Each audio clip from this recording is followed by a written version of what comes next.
안녕하세요. 9월 16일 금요일 말드라에 오신 여러분들을 환영하고 축복합니다.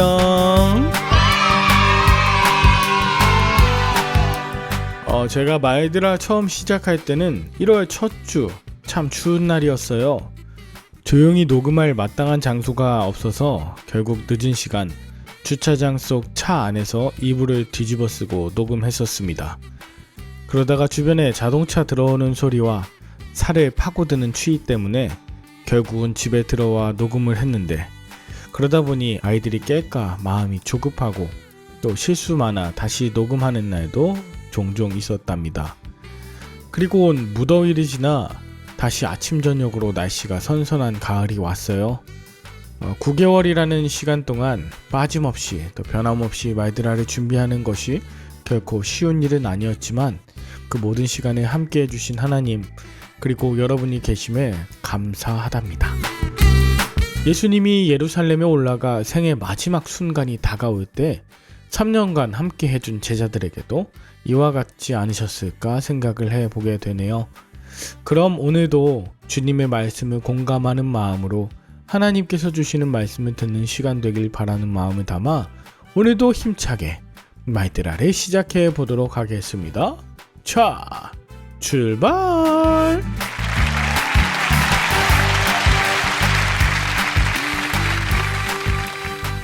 오늘은 마태복음 23장입니다. 오늘 본문은 그때에라는 부사어로 시작하는데요. 그때에는 유대교의 각 분파장이 돌아가면서 예수님께 질문하면서 시험하려 했던 때를 가리킵니다. 어제도 바리새인들 그리고 서기관, 율법사가 와서 예수님을 시험했었죠. 그때 예수님은 서기관과 바리새인들이 모세의 자리에 앉았다고 말씀하세요. 이 모세의 자리란 하나님의 말씀을 선포하고 가르치는 직분을 가리키는 표현이죠. 그렇기에 그 직분에는 반드시 책임이 뒤따르고 그 책임에 걸맞는 자세와 행함이 필요합니다. 그러나 서기관과 바리새인들은 말만 하고 행하지 않았기에 예수님은 그들의 말은 듣고 행하되 그들의 행위는 절대로 본받지 말라 하십니다. 이처럼 말씀을 아는 것과 말씀대로 사는 것은 다릅니다. 말씀을 다 안다고 다 행하는 것은 아니기 때문이죠. 심지어 예수님께서는 그들이 한 손가락도 움직이지 않는다는 걸 통해 그들이 말을 많이 하되 행함이 없고 자신의 권위만 드러내며 대접받는 것을 좋아한다고 책망하고 계시는 것입니다. 바로 이때가 그때입니다. 예수님을 공격하고 시험하려고 했던 추악함과 죄악이 드러나는 그때에, 어쩌면 그때는 위기가 아니라 바로 하나님이 주신 기회의 시간이 아닐까 생각해 보게 되죠. 이어서 예수님께서는 선생, 지도자란 칭함을 받지 말라 하십니다. 참 아버지도 하늘에 계신 하나님 한 분이시고 지도자도 그리스도 한 분이시며 우리는 다 형제이기에 누가 크고 작고 높고 낮은 것을 구분하고 그 안에서 서열을 만드는 것이 아니라 오히려 큰 자가 작은 자를 섬기라 하세요. 자기를 높이는 자는 낮아지고 낮추는 자가 높아지는 것이 바로 하나님 나라 법칙이기 때문입니다. 높고 높은 하늘에서 낮고 낮은 이 땅 위에 하나님의 전지전능한 모든 권능이 성육신하사 이 땅 가운데 우리와 함께 계시니까 말이죠. 예수님은 이어서 외식하는 서기관과 바리새인 향해서 본격적으로 비판을 시작하세요. 그들은 마치 천국의 문을 닫고 자신은 물론 누구도 못 들어가게 하고 또 두루 얻은 교인들은 지옥 자식이 되게 하는 자들이라고 말씀하십니다.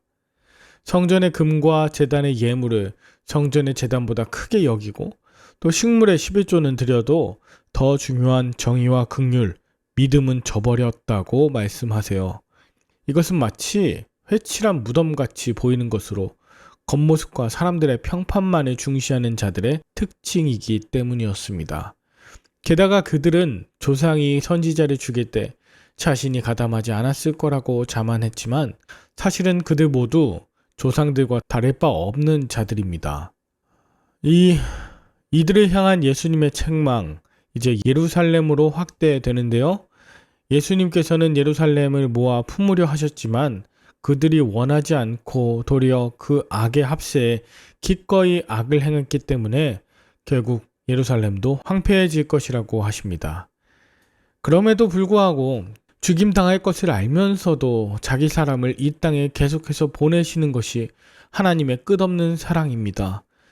여호와께 돌아오라고 외치는 선지자들을 보내주셨고 또 이렇게 파송된 자들을 돌로 치고 죽이는 그 자들을 위해 예수님을 보내주셨습니다. 주님께서는 형벌보다 우리로 하여금 주님께 돌아와 찬송하게 하시는데 그 목적이 있으신 분이십니다.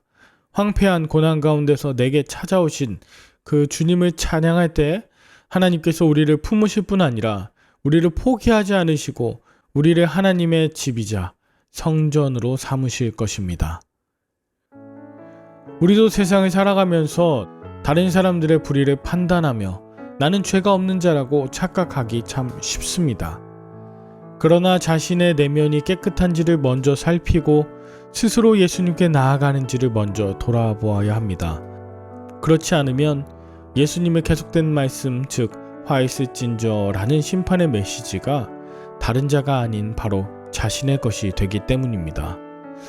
저는 오늘 제가 말만 하고 행하지 않으며 삶에서는 온전한 모범이 되지 못하는 것에 대해 돌아보게 되었습니다. 남에게 보이고자 하는 나의 스펙, 또 사람들이 볼 때 어떤 것이 나를 돋보이게 하는 일일까 하는 것에 집중하는 제게 하나님께서 하시는 말씀이었기 때문입니다. 나는 남들이 천국에 들어갈 수 있는 예수 그리스도의 복음에 대해 제대로 전하고 살아내고 있는가? 하나님께 영광을 올린다는 명목하에 나의 이익을 취하고자 말씀을 교묘하게 해석하여 잘못 적용하고 있진 않은지도 철저하게 돌아보게 됩니다.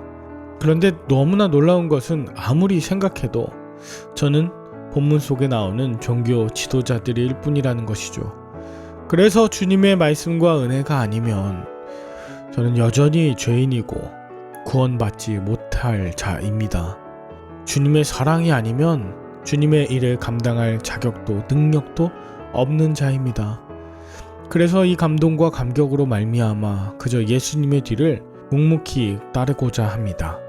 고난을 통해 내게 찾아오신 주님의 사랑을 깨닫고 주께 돌아와 그 은혜를 찬송할 것입니다. 영원토록 찬송할 것입니다.